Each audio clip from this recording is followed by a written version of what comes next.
Salut, amant de la solitude! Estamos em Paris e hoje vamos conhecer o Museu do Louvre por dentro. Bem-vindos a mais um podcast do Eu Vou Comigo. Vai com quem? Você vai com quem? Vai com quem você vai? Vai com quem? Eu vou comigo!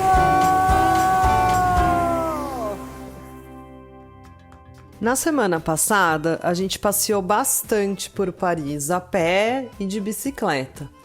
E eu expliquei para vocês que o Museu do Louvre está na primeira região ali em Paris, que é uma região bem central. Então, o Museu do Louvre é um lugar bem fácil de ser alcançado, de todos os pontos da cidade. Você pode também chegar de metrô, você pode chegar de ônibus, de carro por aplicativo e de carro alugado. Essa última opção é uma opção que eu indico pouco na Europa, porque a não ser que você esteja mudando de um país para o outro, nas principais cidades pode ser bastante difícil de estacionar, ou bem caro também. Então, se você puder usar e abusar do transporte público, será muito bem-vindo. A chegada no Museu do Louvre é bem triunfal, porque ele tem 73 mil metros quadrados, é um palácio e foi convertido em museu e foi criado primeiramente em 1180 para ser uma fortaleza, protegendo ali as invasões da cidade pelo rio Sena.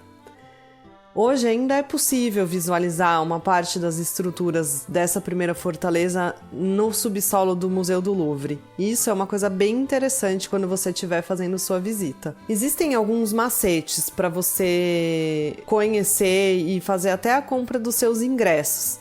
Por isso é bem interessante dar uma pesquisada ou até conversar comigo mesmo pelo direct do Eu Vou Comigo ou pelo blog viajaali.blogspot.com, porque aí numa consultoria de viagem a gente consegue organizar melhor as suas necessidades quando você for conhecer o museu. Então vamos lá. Eu já tinha comprado meu ingresso antecipadamente pela internet porque eu queria otimizar o meu tempo ali em Paris. As filas podem ser bem extensas, bem longas, principalmente se você for entrar pela pirâmide. A pirâmide é uma pirâmide de vidro e tem uma tanto no sentido virada para cima, quanto uma pirâmide invertida. Quando você entra no Museu do Louvre, ela fica ao lado da principal escada rolante. São dois pontos de atração ali muito fortes em Paris, quase tão representantes da cidade quanto a própria Torre Eiffel. Então, muita gente tem curiosidade de entrar por lá. O museu possui mais algumas entradas que são bem importantes de saber, dependendo da época do ano que você for conhecer o museu, porque aí você pode dar uma cortada na fila. Minha chegada no museu, cheguei na hora, entrei na hora, marquei para as 10 horas da manhã, levei uma mochila pequenininha, só com água e algumas coisinhas ali que eu ia precisar durante o dia, porque a minha visita foi para não ter hora para acabar. Tem muita gente que vai e quer conhecer o museu todo em 1h30, 2 horas. E convenhamos, são mais de 400 salas com 35 mil obras de arte, contando aproximadamente 10 mil anos de história. Então fica um pouco difícil. Se você não mora em Paris, você já vai para lá com uma limitação de tempo, pode ser que acabe atrapalhando tudo que você poderia desfrutar se você tivesse uma programação livre. Então a minha recomendação é, ainda que você tenha na sua cabeça que você não gosta de museu, que nada daquilo te interessa, deixa uma programação aberta, porque certamente você vai se deslumbrar e desfrutar muito de toda a história que o museu tem para te contar, por meio de todas aquelas peças montadas no que é realmente a melhor curadoria do mundo. É um museu para você só reafirmar toda aquela história que você aprendeu ao longo da sua vida e para conhecer muito mais ainda das obras e tudo ali bem de pertinho. Eu entrei pela ala Sully. São 3 alas: Denon, Sully e Richelieu. Normalmente, a Denon é onde fica a Mona Lisa. Por que normalmente? Porque no final do ano de 2019 eles mudaram a Mona Lisa de lugar porque estavam fazendo uma reforma na sala onde fica a Mona Lisa e mais alguns quadros do Leonardo da Vinci. Então, esse é outro movimento interessante do museu. Dar uma olhada no que está acontecendo para melhor planejar a sua visita. Eu fui em busca da Vênus de Milo. Era a obra número 1 que eu queria ver. E foi uma grata surpresa, porque o museu é dividido por seções, conforme a origem, a antiguidade, se é escultura, pintura, renascentista, barroca. Enfim, eles fazem uma viagem no tempo, como se você tivesse vindo do passado até os dias mais atuais. Todo o museu é muito bem sinalizado, e você também recebe um mapa na hora que você chega. Na busca pela Vênus de Milo, eu já entrei por uma parte onde havia moedas bem antigas, datadas de muito antes do nascimento de Cristo. Moedas pequenininhas, moedas grandes, afinal era tudo que era usado ali como troca, né? Aquela primeira história do dinheiro. E foi aí que eu falei que o Museu do Calouste Gulbenkian em Portugal me surpreendeu ainda mais. Porque apesar de aquilo ali já na entrada do Louvre ter me emocionado bastante, porque junto tem algumas placas com umas inscrições e tudo, no Museu do Calouste Gulbenkian tinham moedas datadas ainda de períodos anteriores ao que tinha no Louvre. Tiveram coisas ali que eu não encontrei no Louvre, eu só encontrei mesmo na coleção privada em Portugal. Nessa parte, tá, gente? Porque o Louvre vai surpreender e vai surpreender muito. Ali, continuei subindo as escadas e já dei logo de cara com a Vênus de Milo. Vênus de Milo Afrodite, datada também de período anterior ao nascimento de Cristo. E uma escultura muito emocionante de se ver, realmente muito bonita. E a curadoria faz toda a diferença. O posicionamento, a iluminação, a apresentação. Então a dica no Louvre é: preste atenção em tudo, porque todos os detalhes são relevantes. Você passa por portais, você passa por colunas. Tem colunas do período grego, do período romano, tem uma entrada que eles falam que é o portal da Babilônia, tem coisas muito, muito incríveis em todos os lugares. Os tetos são maravilhosos. Então todos os lugares são detalhes históricos, não são só as obras que estão ali em destaque que contam a história. O museu todo é pensado para ser uma história. Por isso é tão gostoso você ir sem pressa, porque de repente tem ali uma oportunidade, alguma coisa que você não conhecia e que vai te encantar. E aí você tem um tempinho para ficar apreciando. Dizem que se você passa olhando 10 segundos cada obra do Museu do Louvre, você leva 3 meses para conhecê-lo por completo. Então não é em um podcast que a gente vai tentar cobrir tudo. Continuei minha visita, parti ali da Vênus de Milo e fui me permitindo andar. E ali mesmo já tem várias outras esculturas. E aí você vai vendo esculturas de Michelangelo, esculturas em mármore de muitos outros artistas que para nós são desconhecidos. E que são retratos maravilhosos. E aí tudo aquilo instiga a imaginação de como que a pessoa olha um bloco, né, de mármore e já extrai ali, né, aquela figura com movimento. Tem esculturas que tem véu cobrindo o rosto e são transparentes, assim, é uma delicadeza, uma coisa assim muito ímpar. E fui caminhando, e aí fui vendo afrescos de Botticelli. Encontrei a Vitória de Samotrácia, uma escultura grega e que fica num lugar muito especial do museu, que é bem no topo da escadaria central. Até apareceu no clipe da Beyoncé e do Jay-Z que eles gravaram no museu há 2 anos, e o Museu do Louvre incluiu na rota online que eles colocam ali no site deles para se você quer conhecer só as obras que passaram nesse clipe.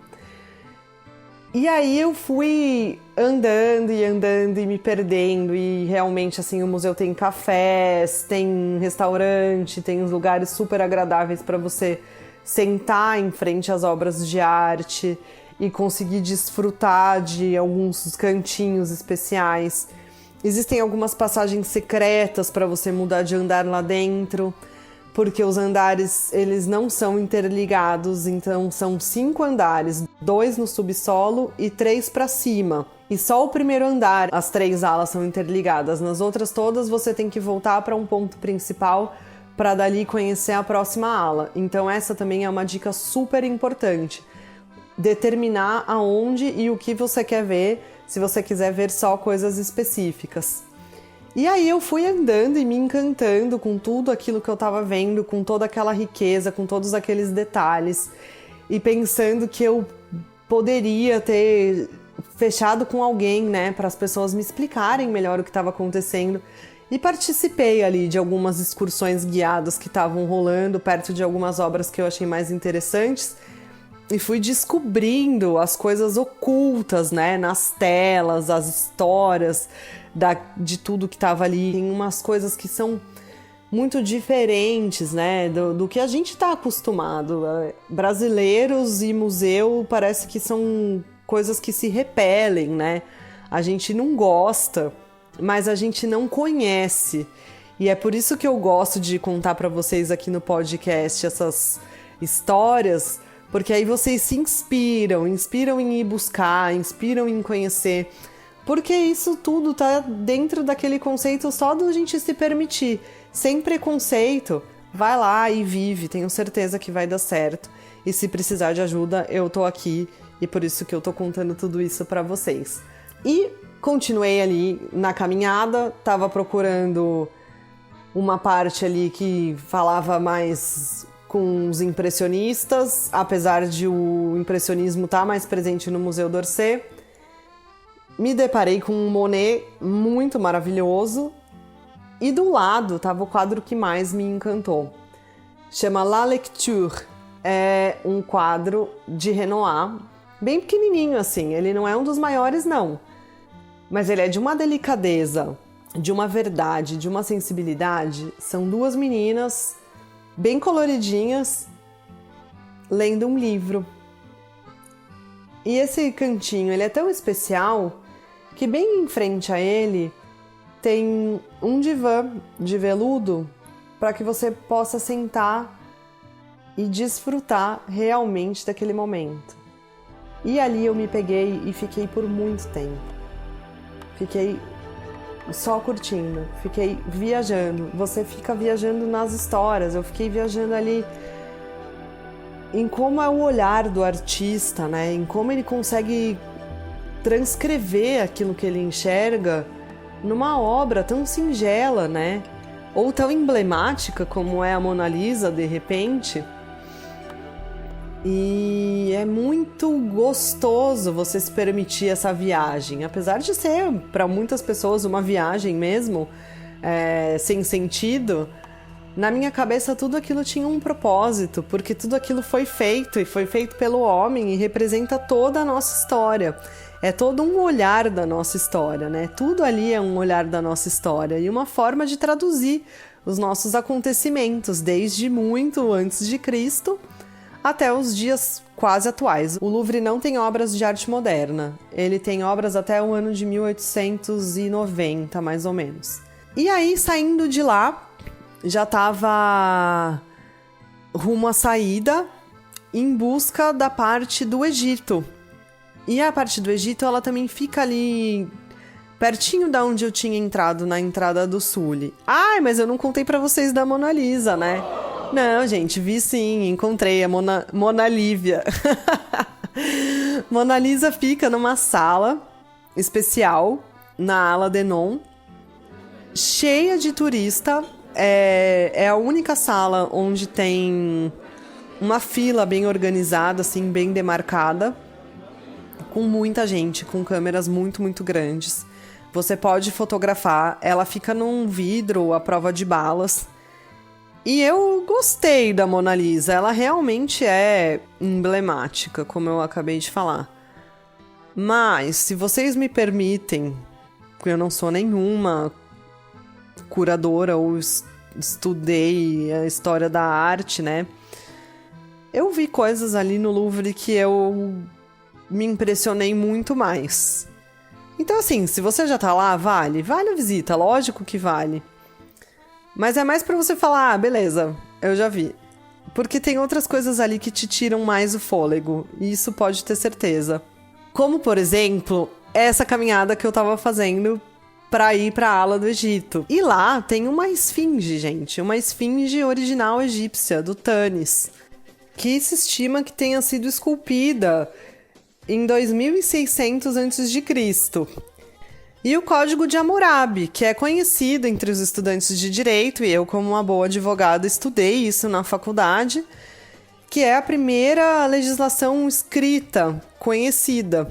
Foi talhada numa grande pedra, e uma das leis mais famosas trazidas pelo Código de Hammurabi é a Lei do Talião, daquela que todo mundo já ouviu falar, olho por olho, dente por dente, e que eu sim já tinha estudado e desconhecia que existisse fisicamente. Pensava que tinha se perdido. E quando dei de cara com o Código de Hammurabi, que é uma super pedra de mais de 1,80 m de altura, eu fiquei muito emocionada. Sim, eu chorei, gente. O Louvre tem dessas coisas. Eu chorei várias vezes, porque você olha e é a história ali, na sua cara. E é sim um passeio que te engrandece, que te enriquece culturalmente, daqueles que faz bem pra alma mesmo, assim, que você sente que saiu melhor do que chegou.